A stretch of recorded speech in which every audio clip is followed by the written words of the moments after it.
Shalom Aleichem, Malachei Hasharet, Malachei Elyon, the reborn nation of the Jewish people on Pesach 5785.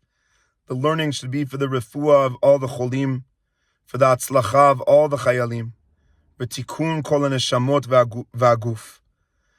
Shvi shel Pesach is going to be simple, because we do it every day. Every day we say, Az yashir Moshe uvnei Yisrael.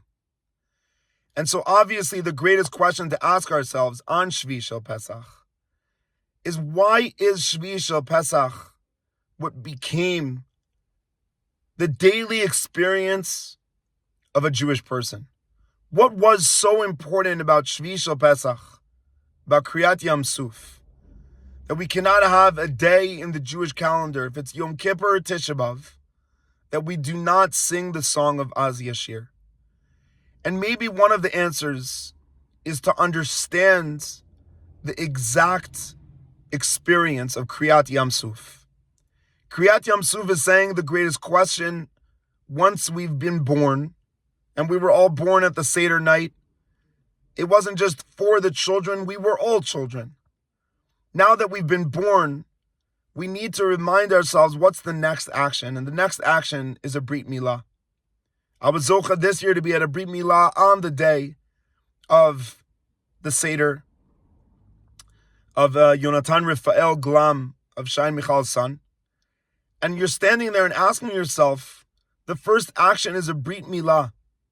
And the Brit Milah says what Kriyat Yam Suf says. Kriyat Yam Suf says that when you look in the outside, when you have a big picture, it's all boring. It's all pointless. It's all the same. It is. If you're looking at life from the plain vision, the plain meaning you're on a plane, but it's also plain. It's bland. Everything's the same. Another house, another day, another tree,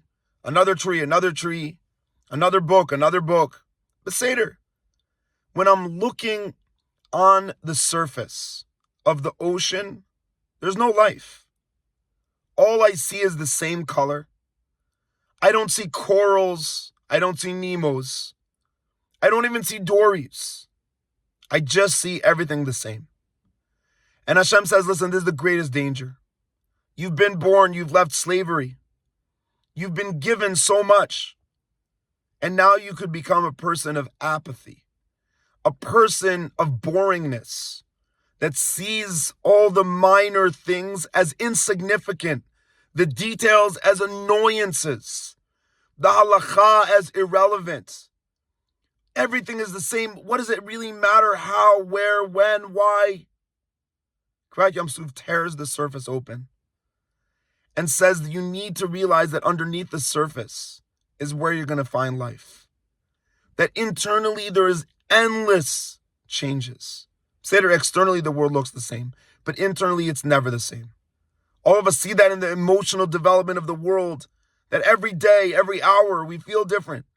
We could wake up feeling like the masters of the universe, and someone just rolled their eyes at us, and we feel like we're irrelevant to the world in 5 seconds internally. And internally we might be broken, and suddenly someone smiled at us. And it's not good to be dependent on that smile, but we're revived again. We're excited. And so we can see that internally things are happening all the time. Because internal is Hashem, and Hashem is endless, and endless means that if you're connected to the internal, you're free. If you're connected to the internal, you're excited. If you're connected to the internal, you're not apathetic. And this is the Brit Milah saying that you're Jewish internally. Go away from the surface, look inside. Go away from looking at Yam Suf and likroa, rip it open. Just like you have to rip open every sefer with your tears, with your pencils, with your pens, with your sweat. To do chesed is good, but to feel chesed is so real. So you did another action of tzedakah, but did you close your eyes before? Is tefillah your GPS of life? Tefillah is saying, do you feel it? Are you able to look into it? And that's the same thing. If you look in, you feel. If you look on, then you don't feel. And therefore, the greatest bracha going into this day that's going to last throughout every day of the year, the Az Yashir, that we're zocheh to understand that we have to make a decision daily. Are we taking time to look in? Are we making room to feel? Or are we just active robots who have lost the definition of what true freedom is, which is to choose to go beyond the surface and to look in?